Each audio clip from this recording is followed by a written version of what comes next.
I rallentamenti, la coda improvvisa, l'auto che si schianta contro un camion e poi ancora un tamponamento tra tre tir nel tratto maledetto. Non c'è pace per la 4. Anche oggi altri due incidenti gravi in direzione Trieste. Una Porsche è finita contro un tir, ferito il conducente 55enne di Biella, trasportato con l'elicottero all'Angelo di Mestre. Ferito anche uno degli autisti dei tre mezzi pesanti che si sono tamponati. Inevitabili i disagi al traffico, con ripercussioni pesanti sulla viabilità ordinaria.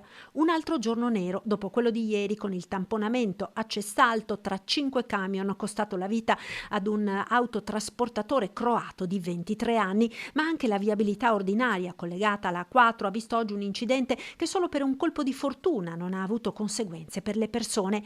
In via Calnova Bosco il conducente di un tir impegnato nei lavori di spostamento dei sottoservizi dell'autostrada per cause ancora in corso di accertamento ha perso il controllo del mezzo e non è più riuscito a tenerlo in carreggiata, finendo semicapovolto nel fossato. Esasperato il sindaco, il termine dei lavori per la terza corsia è ancora molto lontano, gli incidenti continuano e la viabilità è al collasso.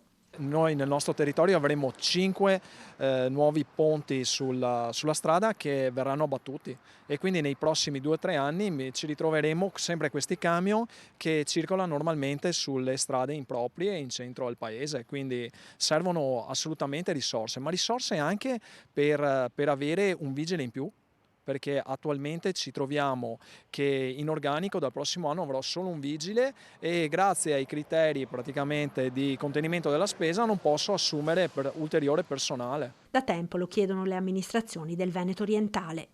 Bisogna avere più risorse per mettere a posto queste strade già che abbiamo, la viabilità ordinaria, magari pensare un po' meno a fare tipo la via del mare, ma pensare a mettere risorse qui dove servono. Ed il sindaco, Crosato, amareggiato, pensa anche di gettare la spugna.